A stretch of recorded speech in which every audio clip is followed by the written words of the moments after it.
Voy a compartir la pantalla, ¿no?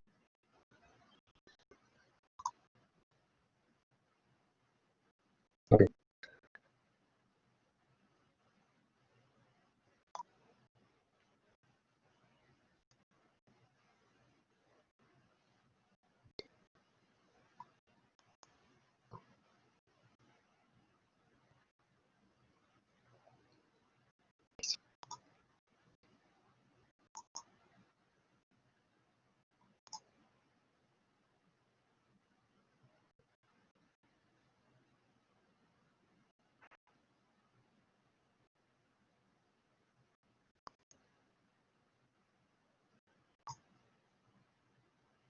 En la pantalla,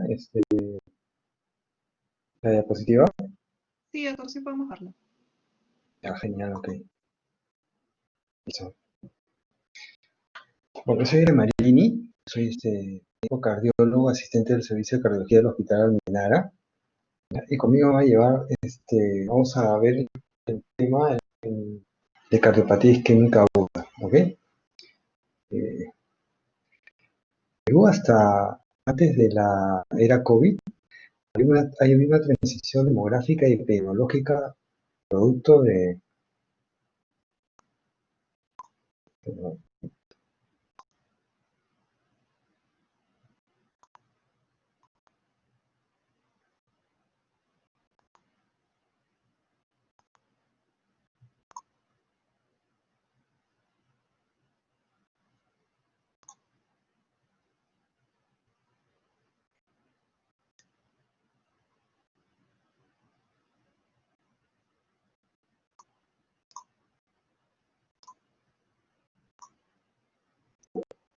Entonces, como les decía, en Perú hasta antes de esta pandemia había una, había una transición demográfica y epidemiológica producto del crecimiento económico de los últimos años en el país.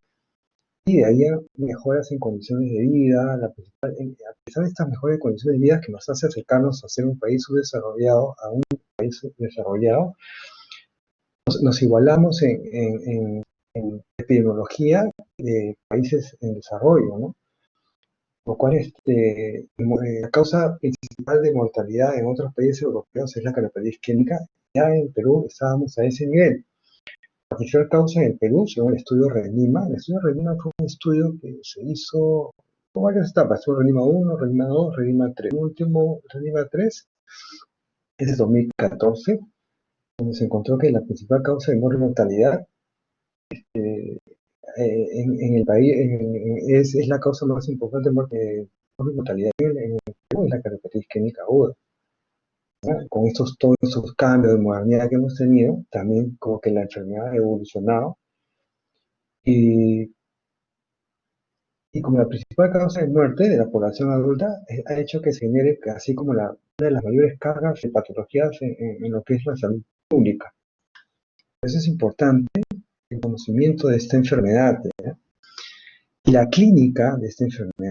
La presentación típica de esta enfermedad es el dolor de pecho, la angina.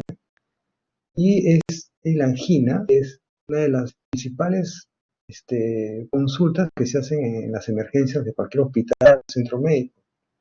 Por eso es importante el conocimiento de esta patología, sea la especialidad que tengan, ¿ok?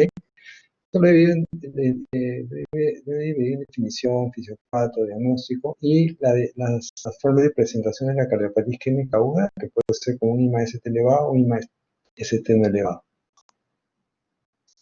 Entonces, la cardiopatía isquémica aguda, también conocida antes como síndrome coronario agudo, comprende un conjunto de entidades producidas usualmente por la erosión o ruptura de una placa de ateroma, que se encuentra inflamada y complicada por esta erosión. Y esto va a determinar la formación de un trombo intracoronario, produciendo obstrucción ya sea parcial o total del flujo y de la oxigenación miocárdica. Es decir, va a generar isquemia, va a hacer que aumente la demanda de oxígeno y disminuya soporte. Eso va a producir isquemia y se va a reflejar en angina, en dolor de pecho.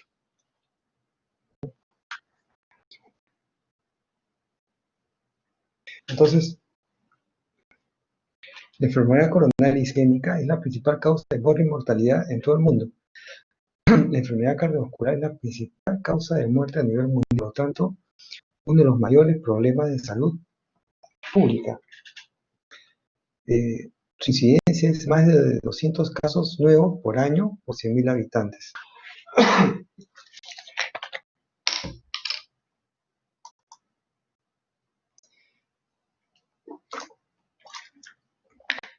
Estos son los factores de riesgo cardiovasculares, que ya los conocen. Y los factores de riesgo, los factores de riesgo cardiovasculares son aquellos factores que se asocian a una mayor probabilidad de presentar una enfermedad cardiovascular. Está el tabaquismo, la obesidad, el sedentarismo, la hipertensión, el estrés, la diabetes y la dislipidemia. En este estudio de RENIMA encontraron que en la mayoría de infartos el mayor factor de riesgo cardiovascular que había era hipertensión arterial, seguido de dislipidemia. ¿Ya? En el estudio les conté el estudio que se hizo acá en el Perú.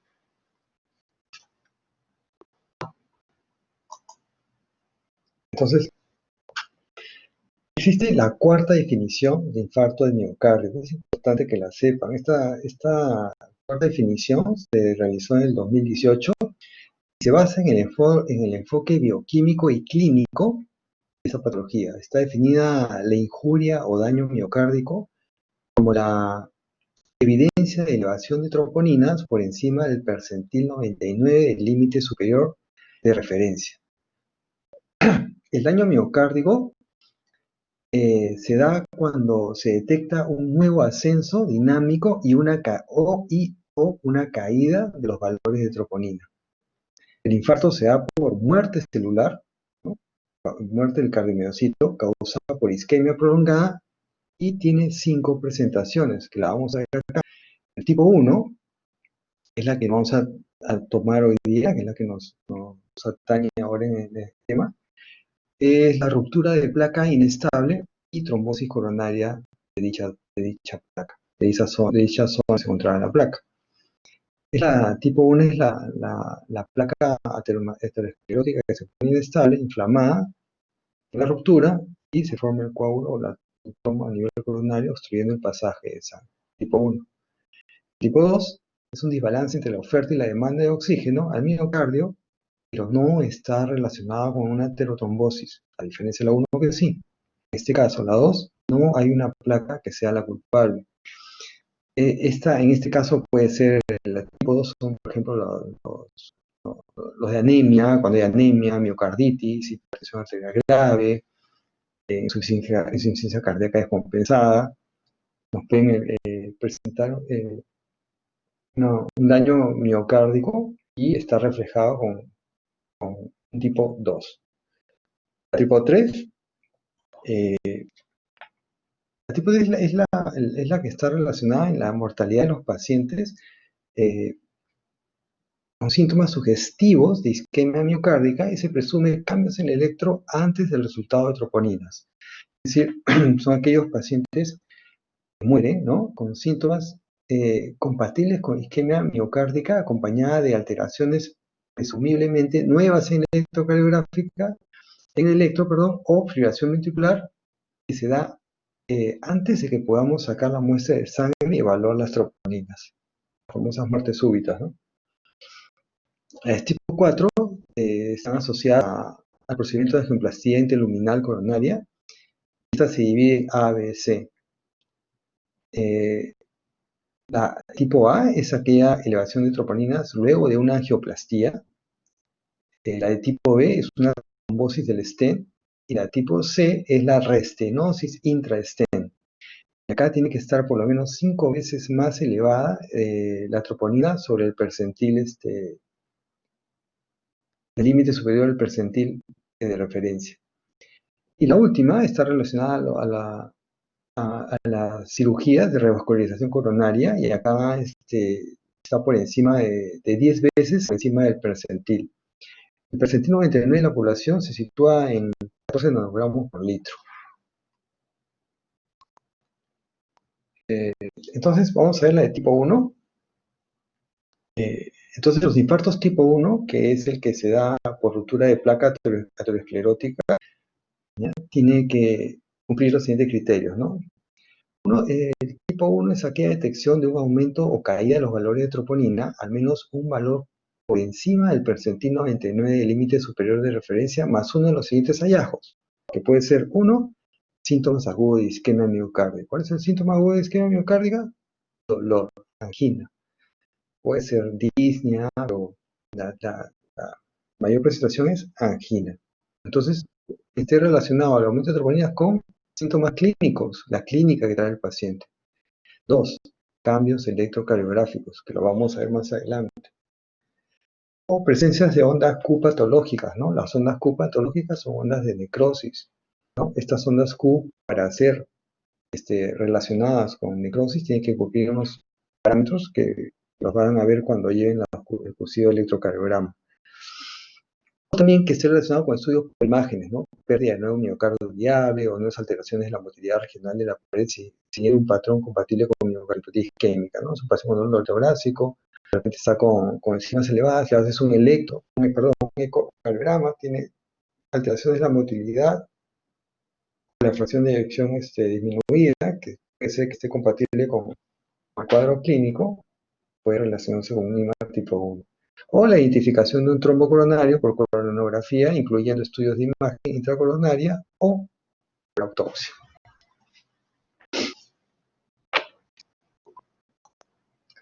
Entonces ahora vamos a la fisiopatología.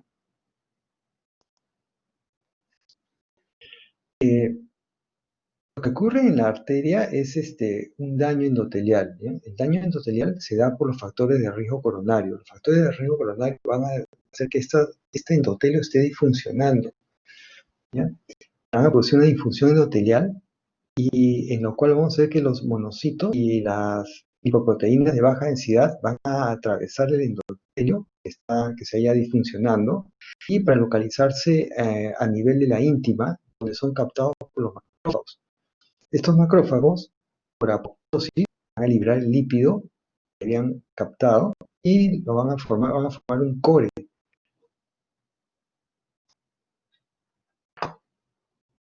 ¿No? Un core que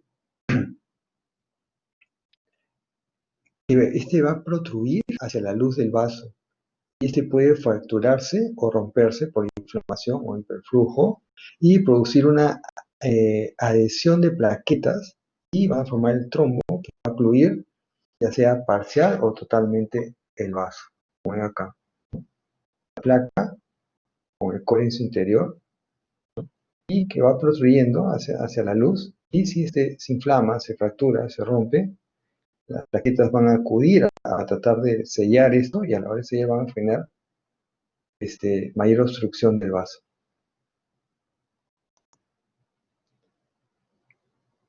Es un proceso progresivo, como ven, ¿no? Lo normal, se va probando la estria lipídica, ¿no? Esta progresa en una placa fibrosis y aterosclerótica con obstrucción significativa, ¿no? Vamos a ver una placa aterosclerótica, si es que hay obstrucción significativa, hablamos de una obstrucción de más del 70% del lumen. Y estas son las que producen síntomas, como es la angina estable. Y la ruptura de esta va a poder producir ya lo que es una cardiopatía isquémica aguda, que puede ser la angina estable o el IMA-ST elevado o no elevado, vamos a ver más adelante.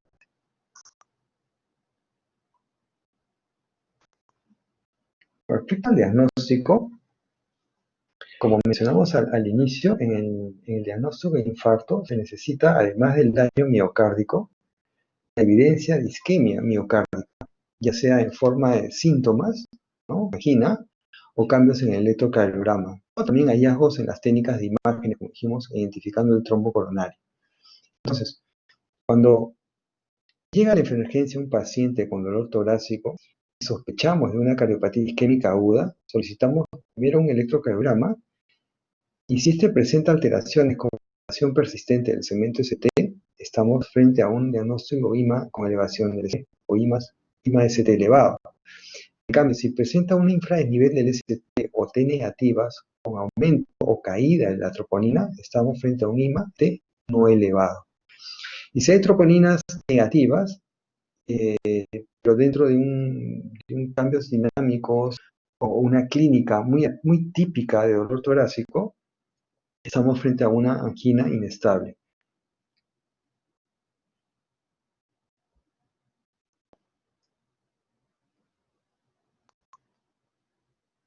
Este es un triaje, un algoritmo de cardiopatía isquémica aguda.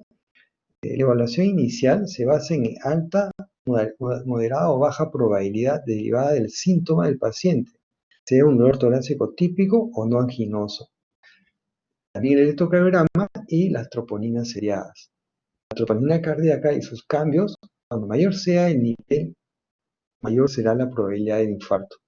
En pacientes que presentan paro cardiorrespiratorio o inestabilidad hemodinámica de presunto origen cardiovascular, se debe realizar un ecocardiograma y, según su resultado, considerarlo como un ST elevado, un infarto ST elevado. Entonces dijimos, tenemos gente que nos lleva a emergencia, tenemos que tener la clínica, las enzimas y el electrocardiograma. Las imágenes pueden ser la otra opción. Ahora, como dijimos en el inicio, ¿no? Con dos de estas presentaciones, con dos de estos criterios, ya yo tengo el diagnóstico de infarto. Con respecto al dolor torácico, vamos a hablar justo de los tres: la clínica, el electro y las enzimas cardíacas, ¿no? Con respecto al dolor torácico, se debe realizar una adecuada anamnesis para determinar si es un dolor torácico típico, y para esto tiene que llegar a saber las características del dolor, características y calidad, localización y radiación, factores que lo predisponen, la exacerbación y qué factores lo alivian, duración del dolor, síntomas asociados. Características, ¿no? Si es opresivo, muriente, si irradia cuello, brazo, factores que los precipitan como el esfuerzo, alivian el reposo o el uso de drogas para que lo alivien, duración, síntomas asociados como los síntomas vegetativos, ¿no? Duración fría, náusea. Pues la angina es un dolor o disconfort, probablemente localizado en el tórax precórneo, mayormente retrosternal. Puede estar también localizado en el brazo izquierdo, o irradiarse hacia ese lado, o aparecer a nivel de la espalda, a nivel dorsal o a nivel del cuello, o irradiarse también hacia ese lado. Es reproducible mayormente con el esfuerzo físico o el estrés emocional y se alivia rápidamente con el reposo o el uso de nitratos, que son vasodilatadores coronarios.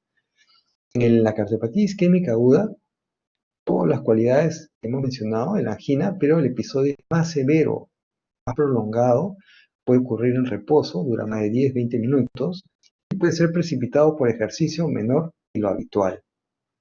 Y ojo, también puede ser al reposo. Entonces, es importante, esta es la clasificación de Diamond del dolor torácico, ¿ya?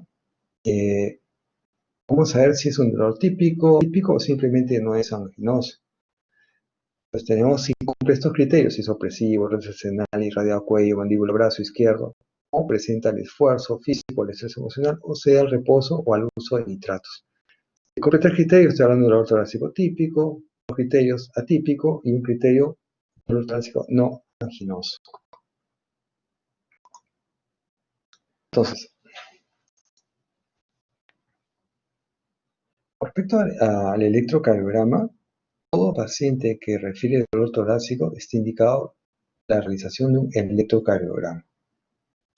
Y las guías nos dicen que está indicado registrar e interpretar el electrocardiograma de 12 derivaciones tan pronto como sea posible en el lugar del contacto del paciente con el médico, con un retraso máximo de 10 minutos. Es decir, a mí me llega el paciente con dolor torácico, yo tengo 10 minutos para ya haber hecho el electrocardiograma y ya haberlo interpretado. ¿Ok? Al mismo tiempo, está indicado tomar la muestra de sangre para la determinación de marcadores séricos en la fase aguda cuanto antes, pero este debe retrasarse en el tratamiento de reperfusión. Es decir, ni bien llega el paciente, mientras estoy sacando el electro, también estoy solicitando una muestra de sangre para los marcadores cardíacos. ¿Qué vamos a encontrar en el electrocardiograma? Las alteraciones del electrocardiograma que encontramos en la cardiopatía química aguda son con respecto a trastornos que se dan en la repolarización ventricular, es decir, que los que están relacionados al segmento ST. ¿Ya?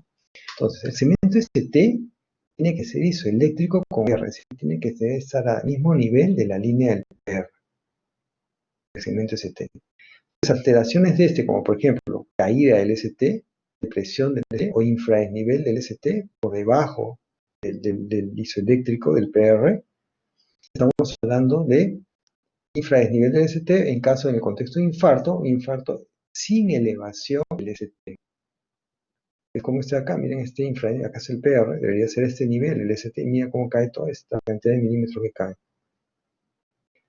Y lo contrario también es que ascienda. Una elevación de esta línea del segmento ST por encima del isoeléctrico, ¿no? Estamos frente, en el contexto de un infarto, de un IMA con elevación del ST o un IMA ST elevado, como el de acá. Y también está la isquemia, que es la inversión de la onda T, mayormente simétrica, mayor de 2 milímetros. Estamos hablando de también, lo consideraríamos una inversión como dentro del contexto de dolor de pecho, la clínica, todo esto, y la troponina, dentro del IMA ST no elevado.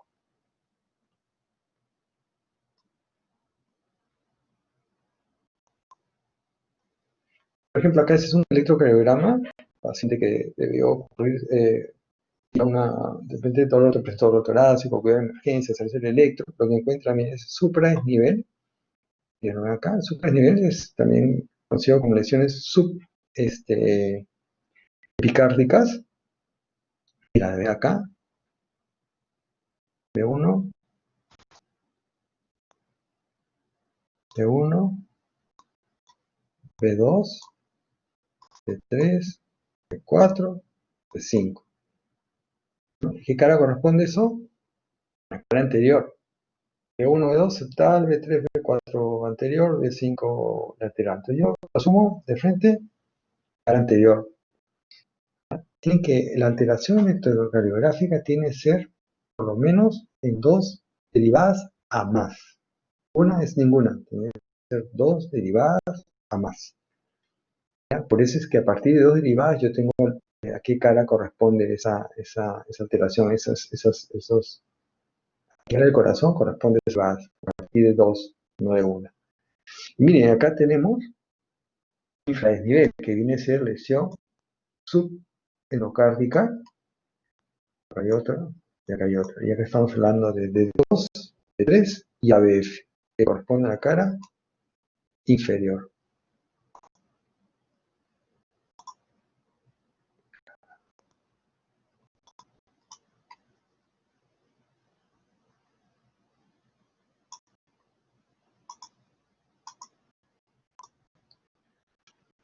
Ahora, con respecto a las enzimas cardíacas, los marcadores cardíacos, la troponina, la CPKMB, la mioglobina, los biomarcadores o enzimas cardíacas van a completar la evaluación clínica y electrocardiográfica, la cual, como hemos visto, es obligatoria en sospecha de cardiopatía isquémica aguda.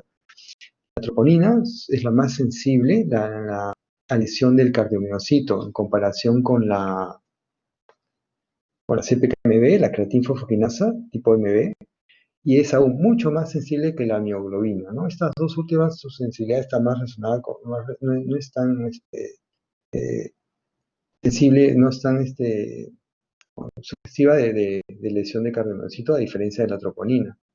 Los niveles de troponina pueden ser captados desde la primera hora de síntomas si usamos ensayos de alta sensibilidad y se mantienen elevados por aproximadamente una semana, la troponina. Es decir, si uso estos reactivos de troponina ultrasensible, tenemos unos reactivos de troponina que se llaman ultrasensibles porque detecta el inicio de la mortalidad de los cardiomiocitos. Mientras que las troponinas que habitualmente usamos, ¿no? Detectan a partir de la cuarta hora aproximadamente. Y como les decía, la troponina tiene una elevación súbita de 12 a 24 horas, después deja una meseta y después tiene una caída a la semana. A diferencia de la creatina fosfoquinasa, la CPK-MB, que se eleva las primeras 12 o 24 horas y desciende. Existen otras condiciones que pueden producir lesión de cardiomiocitos y por consiguiente elevación de troponinas, ¿no? Como los infartos tipo 2 que habíamos visto, ¿no? ¿Y en qué cuándo se puede dar? Con taquiarritmias, insuficiencia cardíaca, emergencias hipertensivas, miocarditis, disección aórtica, enfermedad renal. Entonces, en pacientes que sospechamos de una cardiopatímica aguda, debemos realizar una adecuada anamnesis y evaluación estricta de las funciones vitales del paciente que llega con dolor de pecho. En funciones vitales, presión arterial, frecuencia cardíaca, saturación de oxígeno. Es importante que tengamos estos valores para ir llamando actitudes terapéuticas antes de tener los resultados de las enzimas o el electrocardiograma. Es decir, el paciente me llega, dice que tiene dolor torácico y voy desdoblando el dolor, características. Porque veo que es un dolor torácico típico, yo voy solicitando el electro, las enzimas cardíacas y voy midiendo las funciones vitales de mi paciente. ¿Qué presión arterial tiene? ¿Cuánto satura de oxígeno? ¿Qué frecuencia cardíaca tiene? ¿No? Y no esperar el electro, no esperar esos 10 minutos del electro para ir de la cosa, o esperar lo que me demora el marcador cardíaco, las enzimas cardíacas, para recién evaluar a mi paciente. Esto de las funciones vitales está en todos los diagnósticos, no solo con infarto. Todo paciente que llega a la emergencia, funciones vitales de cajón. Entonces, las medidas terapéuticas iniciales, un paciente que llega con dolor de pecho, nosotros sospechamos que es un dolor típico, tenemos que dar oxígeno de 4 a 8 litros por minuto cuando la saturación es menor del 90%. Entonces es importante la evaluación de funciones vitales. Si el paciente viene con saturando en el 88%, yo voy por lo menos poniendo el oxígeno. Nitratos, ya sea por vía sublingual, que es un vasodilatador coronario, ya sea sublingual o intravenoso, y ojo, con precaución, si el paciente tiene una presión arterial sistólica de menos de 90. Es un vasodilatador, puede producir disminución de la presión. Si yo ya viene un paciente con sistólica de 90, lo voy a llevar a 7, 6, y lo voy a chocar. Entonces, por eso es importante saber cuánto de presión arterial me viene el paciente, cuánto satura y qué frecuencia cardíaca tiene. La morfina, en caso de dolor intenso, 3 a 5 miligramos por vía intravenosa subcutánea cuando hay dolor intenso. Entonces, la cardiopatía isquémica aguda, como dijimos, puede tener la presentación de un infarto agudo de miocardio, ST elevado, un infarto agudo de miocardio, ST no elevado, o angina inestable. Vamos a comenzar con el infarto agudo de miocardio, ST elevado. Entonces, viene el paciente con la clínica, hacemos el electrocardiograma, vemos que hay un ST elevado, ¿no? Vemos que hay enzimas cardíacas elevadas, entonces yo tengo el diagnóstico de infarto agudo de miocardio, ST elevado.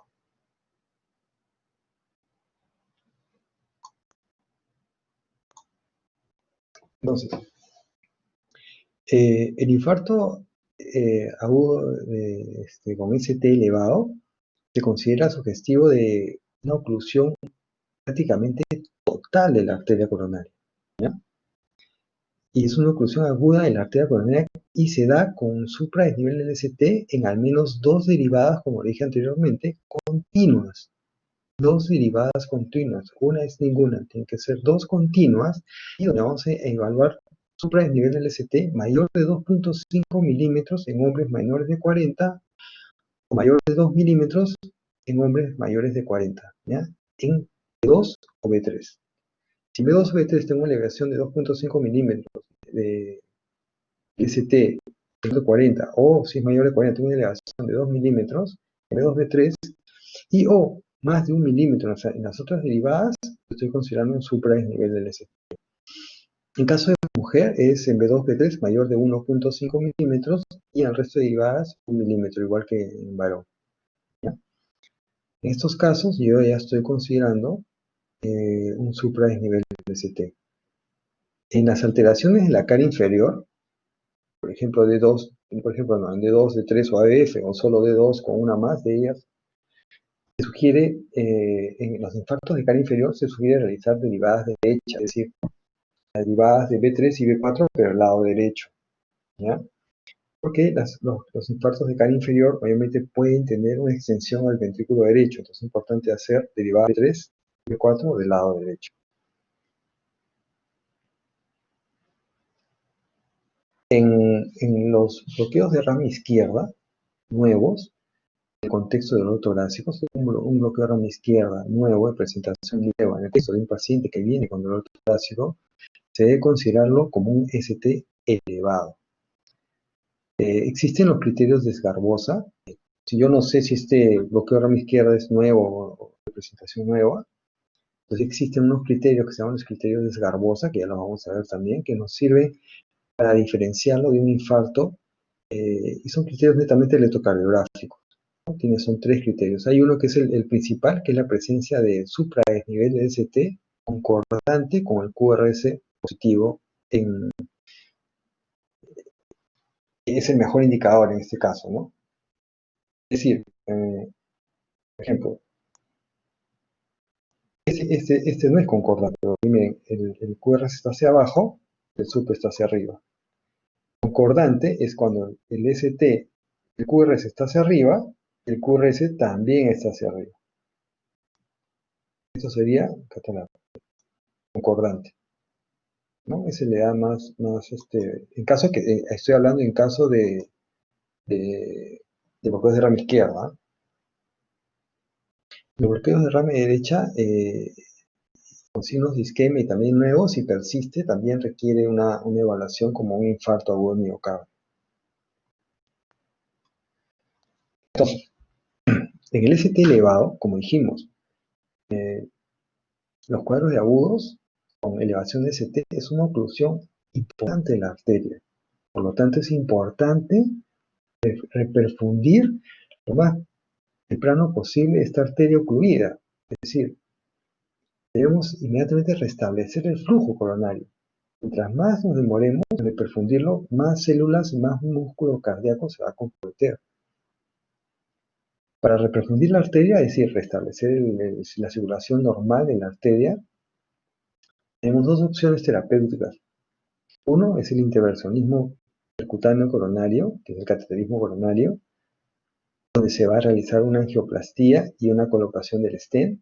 La otra opción es el tratamiento farmacológico con fibrinolisis, ¿no? Trombolíticos, vía farmacológica, y acá es importante el tiempo para emplearlos, estos dos opciones de tratamiento. Y el tiempo es solo las primeras 12 horas de inicio del dolor.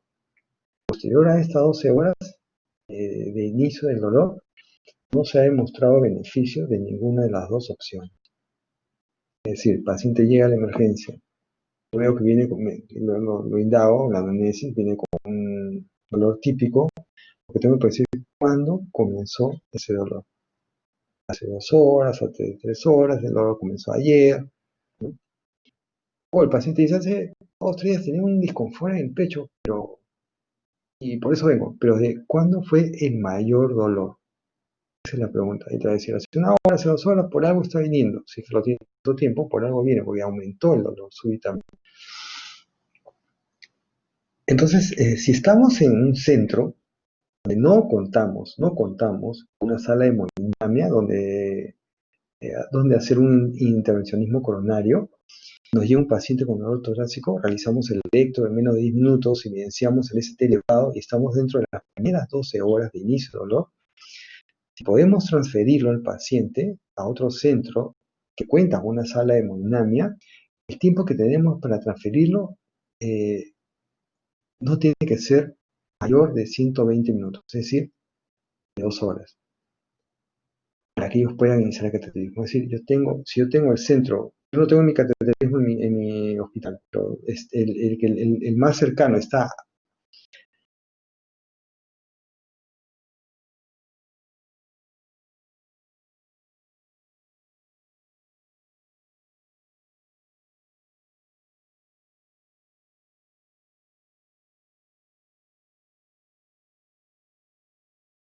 en el cateterismo, lo transfiero. Si no, yo tengo que realizar la fibrinólisis farmacológica y debo de tener menos de 10 minutos para yo ya haber colocado la agujita y haber pasado, y estar pasando el bolo de la droga fibrinolítica. En cambio, si en el centro donde yo trabajo, bueno, es el Hospital Almenara, que sí cuenta con una sala de hemodinamia, se recomienda que yo ya lo haya transferido a la sala de hemodinamia, ellos inicien, coloquen las vías, todo para pasar los catéteres. Yo debo tener menos de 100 minutos desde que yo hice el diagnóstico. ¿Ya? En menos de una hora y el paciente debe estar de emergencia, llevarlo a la sala de hemodinamia, prepararlo, ponerlo en la mesa, todo, y ya el hemodinamista ya está pasando la guía en menos de una hora de yo haber hecho el diagnóstico, si es que lo tengo dentro de mi centro. ¿Ok? Mientras más tiempo nos demoramos, más músculo cardíaco vamos a perder y más complicaciones vamos a tener con ese paciente, y aparte que lo podemos dejar con una mala calidad de vida. Es decir, más tiempo tenemos, más músculo vamos a perder, más células vamos a perder, y lo que se va a evidenciar es una fracción de eyección baja, por ejemplo, ¿no?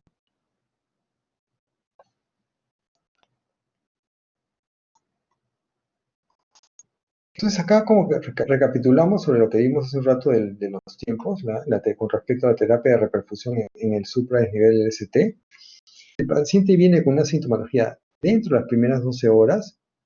El intervencionismo coronario percutáneo primario se realiza, o si es que lo transfiero, si es que está a menos de 2 horas, y si no, si está a más de 2 horas, realizo una fibrinólisis, lo cual me va a decir, no toda la fibrinólisis es efectiva. Hay veces iniciamos la fibrinólisis y terminamos fibrinólisis y no reperfundió la arteria. Hay unos criterios que se los voy a presentar a continuación, y si cumple los criterios de que sí ha sido efectiva, yo puedo hacer el cateterismo, que de todas maneras hay que hacer el cateterismo del paciente, por más que lo hayamos fibrinolizado.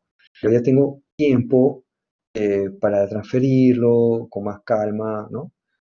Y si es que tengo los criterios han sido positivos de reperfusión, tengo 2 a 24 horas para transferir al paciente a una sala de hemodinamia. En caso que no cumpla los criterios de reperfusión, los tengo que derivar urgentemente a ese paciente. ¿Ok? En cambio, si el paciente viene con ya más de 12 horas de evolución, el tratamiento es antiagregantes plaquetarios, es farmacológico, anticoagulantes, ¿no? Y yo puedo considerar una angioplastia, un intervencionismo coronario entre las 12 y 48 horas siguientes. Pero si en caso me llega con más de 12 horas de evolución, pero el paciente sigue sintomático, sigue con intenso dolor, está inestable hemodinámicamente, es decir, está hipotenso, desaturando, o me presenta arritmias malignas, me ha hecho taquicardia ventricular, entonces yo a este paciente lo tengo que hacer su cateterismo sí o sí lo más pronto posible, por más que hayan pasado las 12 horas. ¿Por qué después de las 12 horas no tiene efecto esta trombolisis ni el cateterismo? Se ha demostrado que después de las 12 horas de ocluida la arteria, ya las células han muerto. Entonces, si hay necrosis celular, necrosis de los cardiomiocitos, entonces, ¿qué sentido tiene ponerle un stent para reperfundir al paciente con fármacos cuando esas células ya murieron, no se van a regenerar? Pero si es que hay dolor todavía, hay inestabilidad hemodinámica, hay por ahí arritmia, quiere decir que todavía hay células que están atoradas, ¿no? Y que las podemos salvar con un cateterismo cardíaco. ¿Ok? Si el paciente ya viene con más de 48 horas de evolución, lo que hacemos es hacer un test no invasivo para valorar isquemia, ¿no? Se puede hacer un ecoestrés, una perfusión miocárdica, antes del alta, ¿no? Y si vemos que esta sale positiva, hacemos el cateterismo. Y si sale negativa, quiere decir que ya hay necrosis, no hay más cosas que hacer, más que tratamiento farmacológico, con pastillas, simplemente alta.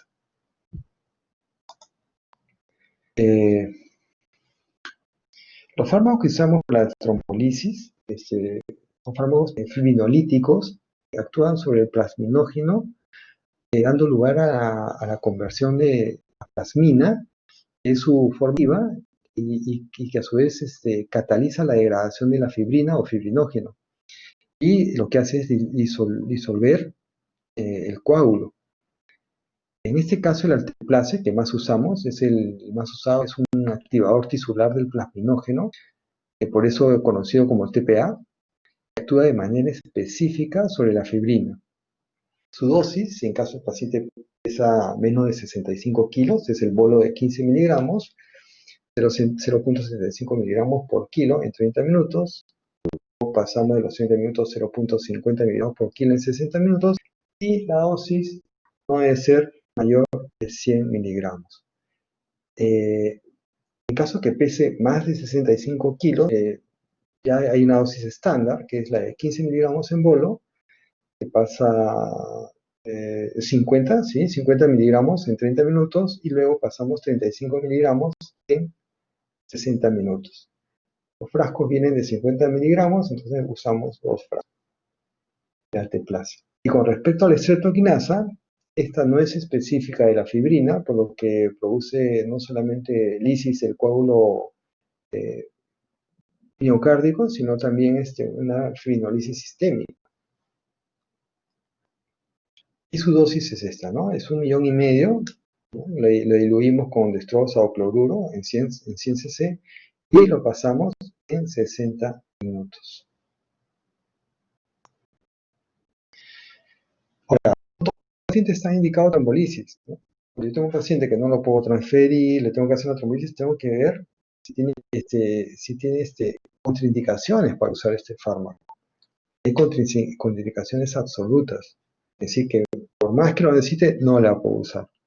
Como son que el paciente haya tenido un ACV hemorrágico previo, en cualquier momento de su vida, o que haya tenido un ACV isquémico en los últimos 3 meses, o que tenga una neoplasia a nivel del sistema nervioso central, que tenga un trauma o haya tenido un TEC en las últimas 3 semanas, que tenga sangrado activo o diátesis hemorrágica, o que se sospeche de una disección aórtica. En esos casos, contraindicado.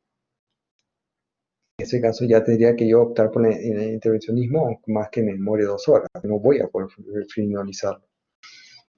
Y están las relativas, ¿no? Las relativas, que embarazo, por ejemplo, que haya tenido una isquemia en los últimos 6 meses, hipertensión arterial no controlada.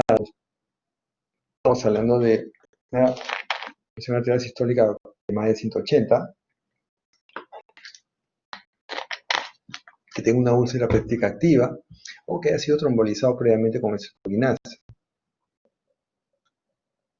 Esta estreptoquinasa genera anticuerpos, por eso se sugiere que no haya sido trombolizado en los últimos 6 meses, otra vez en un año con estreptoquinasa, porque va a generar rechazo.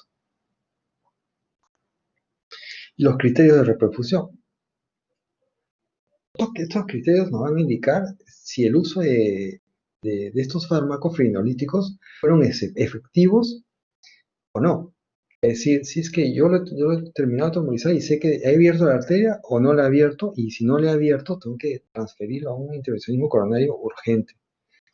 ¿Cuáles son los criterios de reperfusión? Uno, que desaparezca o alivie el dolor. El paciente comienza la fibrinolisis a medio tiempo, ya se ponga el dolor, ya no hay dolor. Eso quiere decir que las cosas están yendo bien.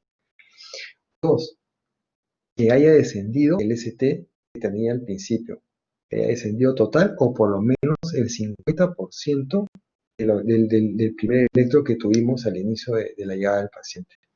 Que los marcadores séricos, la troponina comienza a descender, ¿no? También la presencia de arritmias, como el miocardio, que al principio no le llegaba por la obstrucción de la arteria, no le llegaba la cantidad suficiente de oxígeno. Súbitamente se abre la arteria, ingresa la sangre y comienzan a ese miocardio que estaba atontado, que recibe oxígeno bruscamente, ya comienza a hacer arritmias ventriculares, y también son arritmias de reperfusión. Mientras pasamos estos trombolíticos nos pueden producir, hay que estar ahí pendiente del paciente, ¿no? Las 2 horas que dura o la hora, tenemos que estar ahí pendientes porque nos pueden hacer hipotensión, nos pueden hacer arritmias, nos pueden hacer sangrados, ¿no? Puede haber hemorragia intracerebral, hemotisis, náuseas, vómitos.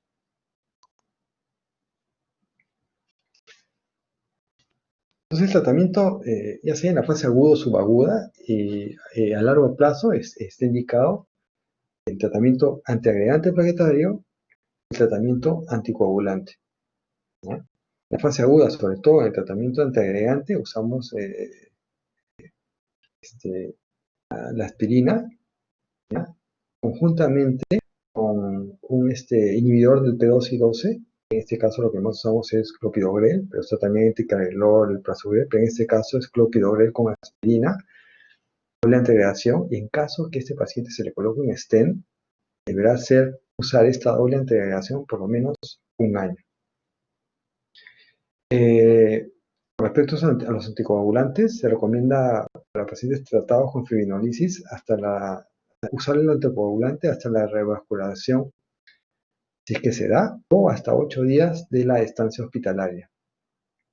En este caso, el paciente se lo trombolizó, se usa el anticoagulante, después se hace un cateterismo y se coloca un stent, podemos suspender el fármaco, ¿no? En todo caso, si es que no se da esto, hasta 8 días o menos. Lo que más usamos es la enoxaparina, que es el heparina de bajo peso molecular, o la heparina no fraccionada, es la otra opción que se da en infusión. Entonces, eso es con la fibrinolisis farmacológica, y ahora vemos el intervencionismo coronario percutáneo. Lo que hace es ingresamos el paciente está despierto, con esta local, ya sea a nivel radial o a nivel femoral. Con anestesia local se ingresan unos catéteres hasta la parte alta del corazón, donde salen las arterias coronarias, sale el tronco de la coronaria izquierda, la coronaria derecha. Conectamos en la boca de esas entradas el catéter y por ahí pasamos unas guías, unos alambres finitos, este punto negro de acá que ven. Llegamos hasta el final de la arteria, donde está lesionada. Esa guía nos va a servir como puente para llevar un balón, que es un globo, lo posicionamos a nivel de la placa, insuflamos por fuera, metamos aire y este globo se insufla y pega la placa hacia redes. Desinsuflamos, retiramos, eso es la angioplastía. Y ahí lo que sigue es pasar por esa misma guía el stent. Lo posicionamos a nivel de la lesión, ¿no? A nivel de la lesión lo posicionamos, introducimos aire, y al introducir aire, el stent se va a adherir a las paredes del endotelio, ¿no? Se retira la guía y la sangre fluye de forma normal por esa placa que quedó adherida a la pared del endotelio. Y por ejemplo, acá este es un cateterismo, esta es la guía. Esta es la guía. Posicionada, esta es la coronaria derecha. Entonces inyecto contraste y yo voy a dar la arteria así. Acá no hay ninguna lesión, no he conseguido no he podido bajar así con lesión, pero acá está. Esta es la coronaria izquierda, bien. Tronco de la coronaria izquierda, descendente anterior, circunflejo. Acá no hay lesiones, pero lo que se ve es como si hubiera una mordida, ¿no? Así como acá. ¿Ve? Así se ve. Una lesión aquí significativa, no sé cómo si un pedazo del contorno normal de ese flujo de esa arteria faltar. Entonces por acá yo paso la guía, paso el globo, el stent, lo suelto y ya me queda así. Normal, se restablece el flujo. Entonces, ya vimos lo que es lo que es con el cateterismo, ¿ya? También es importante saber que aparte de la doble antiagregación, heparina, en la fase aguda, subaguda, a largo plazo, tenemos que usar medicamentos, ¿no? Indicados, por ejemplo, betabloqueantes para pacientes con insuficiencia cardíaca o reacción de eyección menor de 40, siempre y cuando no haya contraindicaciones. Contraindicaciones como hipotensión, insuficiencia cardíaca aguda, bloqueos auriculoventriculares o bradicardia severa. Esos pacientes no van a poder usar el bradicardio. Si no, está indicado en fracción de eyección baja. Se recomienda comenzar un régimen intensivo de estatinas, usamos atropina, 80 miligramos, tan pronto como sea posible, si no hay contraindicación, y mantenimiento a largo plazo. Los YECAS, se recomiendan los YECAS, comenzando en las primeras 24 horas del infarto con elevación de a los pacientes con evidencia de insuficiencia cardíaca, disfunción sistólica ventricular izquierdo, diabetes o infarto anterior. Y en caso que no toleren los YECAS, podemos usar ARA2, ¿no? Y no nos olvidemos los antagonistas de receptores mineralocorticoides que están recomendados para pacientes con fracción de eyección menor de 40% y que a la vez tengan insuficiencia cardíaca o diabetes y que previamente ya están siendo tratados con yecas o betabloqueantes. Hay ojos que no sean renales, ¿no? Porque puede producir hiperpotasemia. Listo, ya hemos superado el nivel de DST, ahora vamos a ver angina inestable o infarto ST no elevado, donde está incluida la angina inestable también.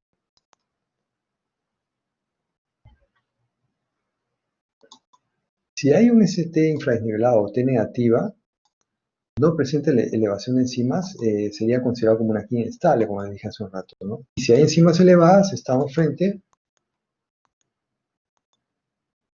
a un infarto ST no elevado.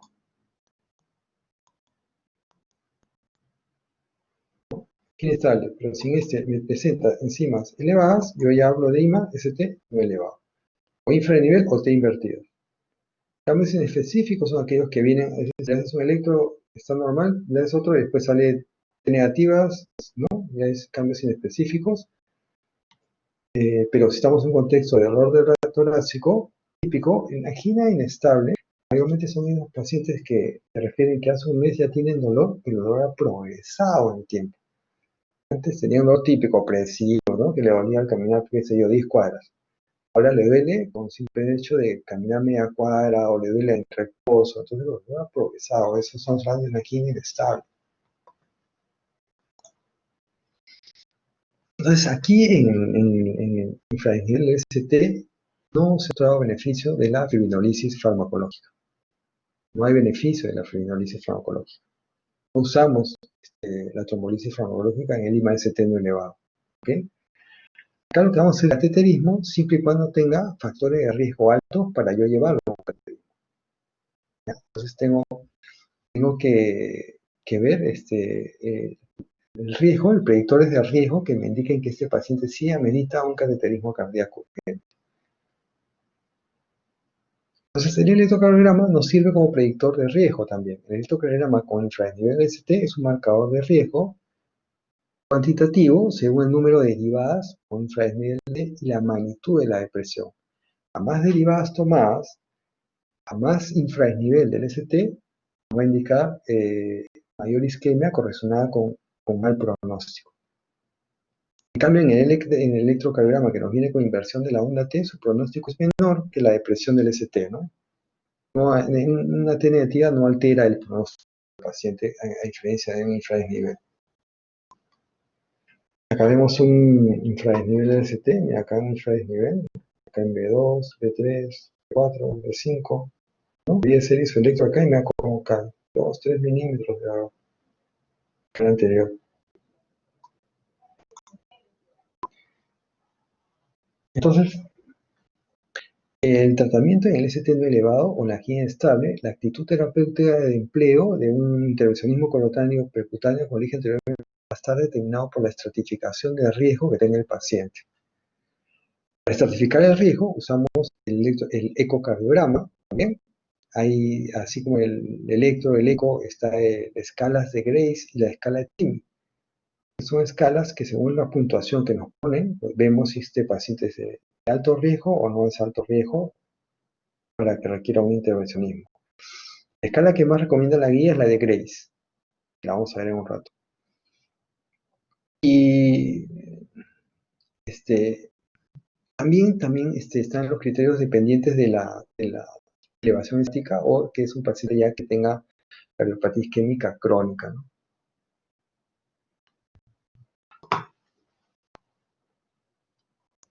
Ese es el score de Grace. En la escala de Grace considera la edad, la cardíaca, la presión arterial sistólica, el valor de creatinina, la escala de Kilip-Kimmer. Esa escala de Kilip es para ver si hay shock cardiogenérico o no, ¿no? Si el paciente está en shock cardiogenérico es clase 4, si está congestionado, clase 3, y esto nos da un puntaje. También nos da un puntaje si ha presentado un paro cardiorrespiratorio, si ha hecho elevaciones enzimáticas, y dependiendo de la desviación del CMT-ST, también nos da una puntuación. Si la suma de esto nos da más de 140, estamos hablando de un alto riesgo por escala de Grace. Entonces, vamos a tener una estratificación de riesgo para decir un intervencionismo temprano. Para eso valoramos muy alto riesgo, son aquellos pacientes inestables hemodinámicamente o que tienen shock cardiogénico.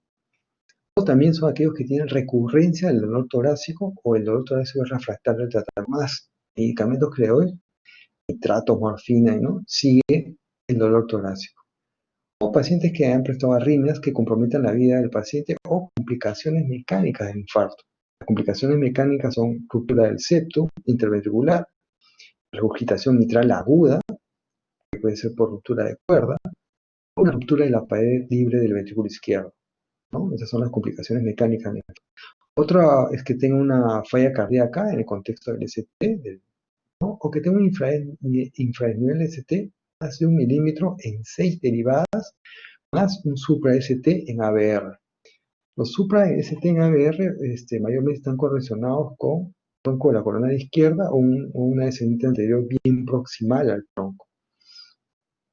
Eso lo cual me hace pensar que es de alto riesgo, muy alto riesgo. Los de alto riesgo son aquellos que tienen ST elevado, estables, con cambios dinámicos del ST o pacientes que han presentado arresto cardíaco con elevación del sin elevación del ST, perdón, o que no hayan hecho shock cardiogénico y que tengan un RACE mayor de 140. Bajo riesgo son los que no cumplen ninguno de estos criterios, ¿no? Entonces, los pacientes con muy alto riesgo, ¿no?, deben de ir a una estrategia invasiva temprana, desde las primeras 2 horas de ingreso. Los de alto riesgo, entre las primeras 24 horas, y en caso de un bajo riesgo, se le realiza una detección de isquemia antes del alta y de ser positiva, pasa a un cateterismo invasivo, una estrategia invasiva, ¿no? Lo que le dije anteriormente, perfusión, ecoestrés. Estamos terminando. Con respecto al tratamiento antitrombótico, están los fármacos antiagregantes plaquetarios, igual que en el ST elevado. En estos eventos agudos se recomienda doble antiagregación plaquetaria igual. Incluye el ácido acetil salicílico, la aspirina, que actúa inhibiendo el tromboxana 2, más un inhibidor de la adenosindifosfato, los inhibidores P2 y 12, como el clopidogrel, prasugrel, ticagrelor. También se utilizan los inhibidores de glucoproteínas 2B, 2,3A, pero en este caso como el tirofiban. Estos últimos solo los usamos si hemos evidenciado el cateterismo cardíaco, que es muy complicado, tiene lesiones muy complicadas. En esos casos usamos estos inhibidores que la glicoproteínas 2B, 3A. Los otros son estos son los antitrombóticos, ahí están los o antiagregantes, y los otros son los anticoagulantes, como la heparina de bajo peso molecular, como la enoxaparina, que actúa inhibiendo el factor 10A de la coagulación, y la heparina no fraccionada, que actúa sobre la trombina. La recomendación de los antiplaquetarios orales es igual que en el ST elevado. Acá consideramos más la ticagrelor y prasugrel. Se administra aspirina en los pacientes que no tengan contraindicaciones, una dosis de carga de 300 miligramos y mantenimiento de 75 a 100 miligramos diarios. Se debe añadir un inhibidor de P2 y 12 a la aspirina lo antes posible y mantenerla 12 meses, excepto que haya contraindicaciones, ¿no?, como riesgo excesivo de sangre, de sangrado, perdón.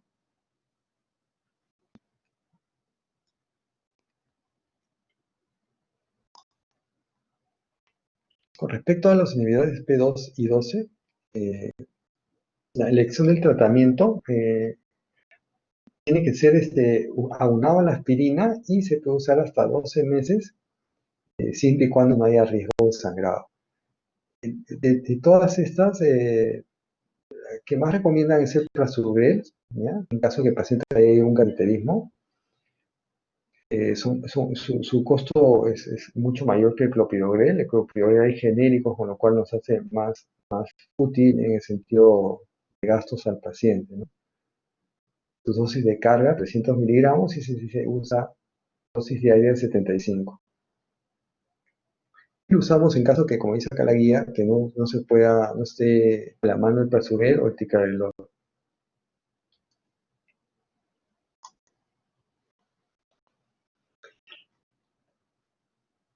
Acá en esta diapositiva vemos las dosis, las opciones de tratamiento para prolongar la doble antiagregación plaquetaria en prevención secundaria, es decir, después de un infarto. La extensión de tratamiento más de 12 meses se da en pacientes de alto riesgo antitrombótico, ¿no? En pacientes que han tenido diabetes, que han tenido infartos recurrentes. Y se emplea estos 12 meses siempre y cuando no tenga riesgo de sangrado. En cambio, si tiene un alto riesgo de sangrado, pues eso hay una escala. Hay una escala para darnos cuenta que la escala PRECISE es una escala que nos sirve para determinar qué tanto riesgo de sangrado tiene por el uso de doble antiagregación plaquetaria. Si es muy alto riesgo, solo usamos un mes de la doble antiagregación, aspirina, clopidogrel, y nos quedamos nuevamente solamente con clopidogrel. Si es alto riesgo, aspirina, clopidogrel por 3 meses y luego nos quedamos con aspirina. Si es bajo riesgo, puedo usar todas las otras combinaciones, aspirina ya sea con prasugrel, ticagrelor o clopidogrel, por un año. Lo que le decía a los pacientes con alto riesgo de trombótico son los que deben ir a doble entregación por un año a más. ¿Ya? A más, siempre y cuando no haya riesgo sangrado. Este es para el estudio COMPAS, aparte de estos antiagregantes como el clopidogrel, prasugrel, ticagrelor. El estudio COMPAS demostró que la rivaroxaban, que es un medicamento, un anticoagulante oral, inhibidor directo del factor 10A, que es una opción al uso del inhibidor de P2 y 12, aunado a la aspirina en pacientes de alto riesgo isquémico, ¿no? Y por último, respecto a la heparina, en la presencia de cambios isquémicos electrocardiográficos o elevación de los marcadores cardíacos, los pacientes con síndrome coronario agudo, cardiopatía isquémica aguda, deben ser tratados inmediatamente con heparina no fraccionada o heparina de bajo peso molecular. La terapia circulante debe continuarse por 8 días o hasta el alta hospitalaria o la revascularización coronaria. Estas son las dosis. La que más usamos es heparina de bajo peso molecular, 1 miligramo por kilo año cada 12 horas. Durante su estancia hospitalaria o hasta la realización del intervencionismo coronario percutáneo.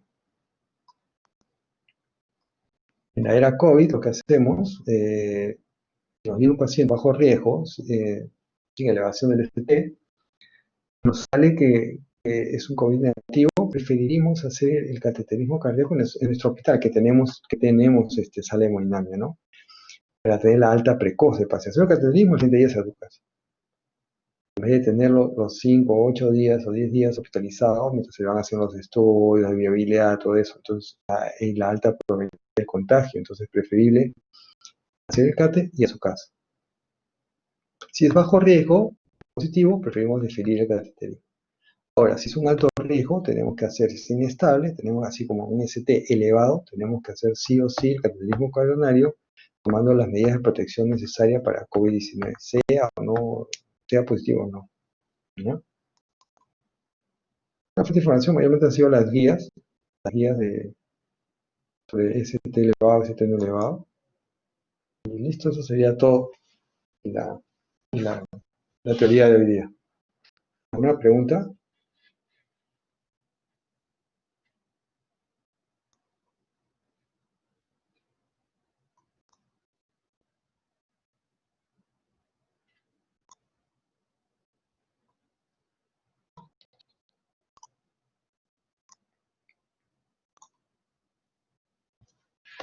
¿Están ahí?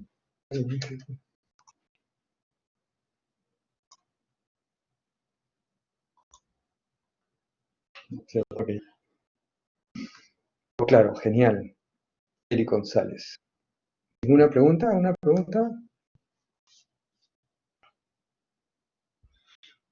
Entonces, no se olviden esta patología, sea la especialidad que tengan, ¿eh? Siempre les digo, cuando los que rotan conmigo, les digo, van a ser internados, el internado va a ser guardia. Y la guardia, lo primero que te viene siempre es un dolor de pecho. Eso tienes que saber si es típico, si es atípico, si no es quinoso, electro, si hay cambios. A veces hacemos internado, hacemos también no sé, eso que si hacemos para el Estado, ¿cómo se llama? Este, el Serum. Pero, Es un sitio donde por lo menos, bueno, es un electro, ¿no? Obviamente es un electro, es un producto típico electro, no tienes encima, porque no tienes ese laboratorio. Pero con las dos ya tú sabes más o menos en qué te estás enfrentando, ¿no? Es importante que reconozcan el electro, que reconozcan el dolor torácico, que tienen encima mayor razón, ¿no? Y si sabes un super desnivel, tienen las 12 horas para actuar inmediatamente, ya sea con los políticos farmacológicos o con el cateterismo. En infradesnivel de ST, certificamos el riesgo y según eso actuamos, ¿no? Con cateterismo. Mientras estamos viendo el cateterismo, usamos la doble antiagregación, usamos la heparina, las estatinas. Si tiene buena frecuencia, está buena presión, puedo usar piecas, bloqueantes. ¿Ok? ¿Listo? ¿Está bien? ¿Alguna pregunta?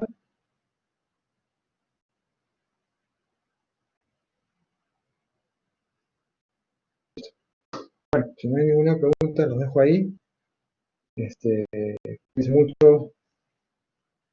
Vamos a estar con mi grupo más tarde, ¿no? Gracias a ustedes, ¿eh? Gracias a ustedes por su atención, de verdad. La última foto que vieron fueron el último grupo que rotó conmigo el año pasado en el Hospital Almenara. Por ahí algún día se dará. Eso, muchachos, ¿ah? Gracias a ustedes, de verdad, gracias.